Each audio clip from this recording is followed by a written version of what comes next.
नमो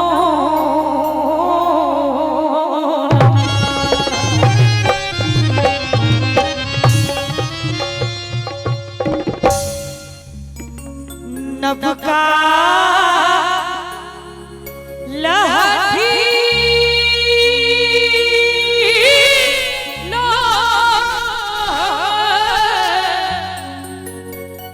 कर श्रृंगार हे जननी मैया।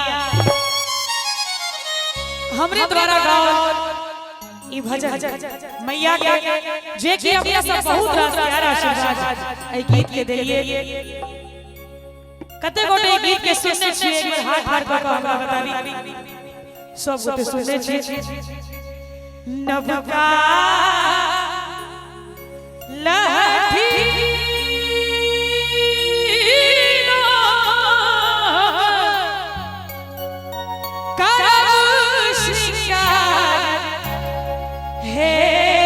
जननी मैया।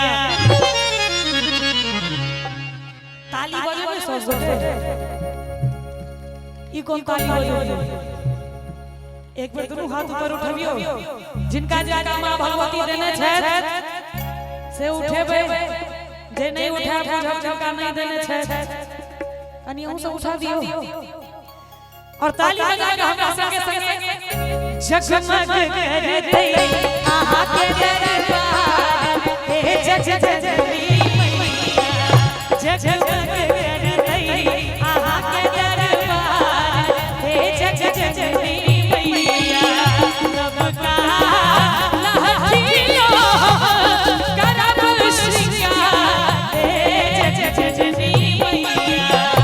नभ का लहठियो करब श्रृंगार हे जननी मैया। जगमग करते आहा के दरबार हे जननी मैया।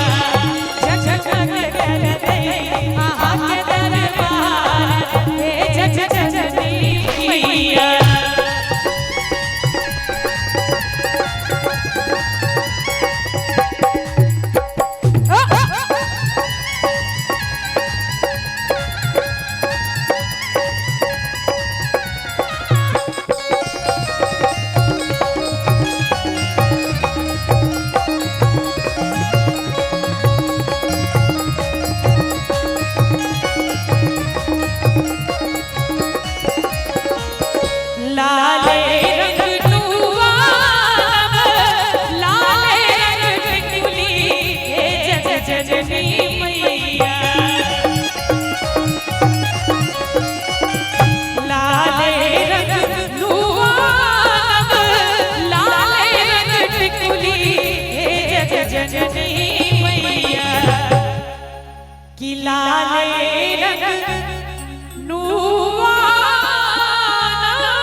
भजन नीक लागे छै,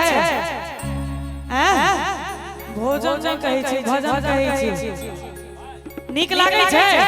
एक बेर हाथ हाथ धरियो तो सब गोटे मोबाइल के लाइक हो दियो तो निकालियो।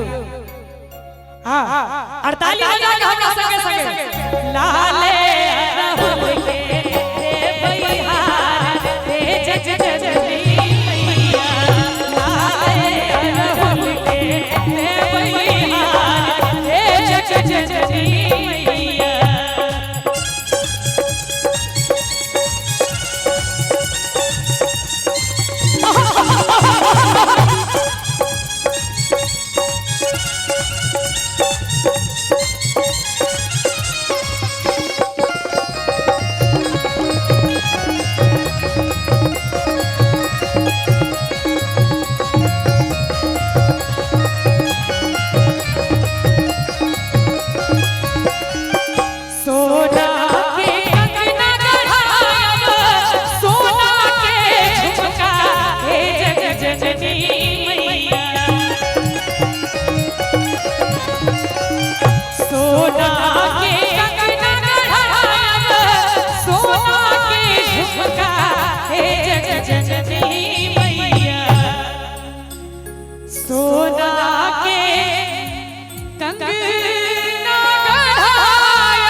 झुमका हे जग जननी मैया और तई पर सोनूर के झनका हे जग जननी मैया तई पर सोनूर के झनका हे जग जननी मैया।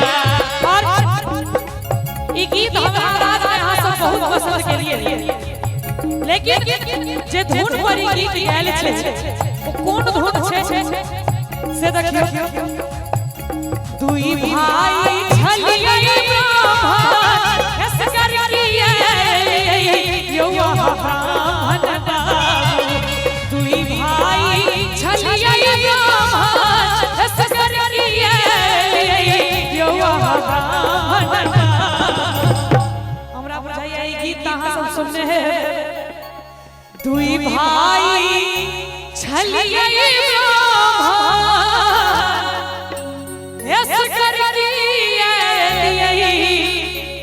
यौवा ब्राह्मण और कहवा छोड़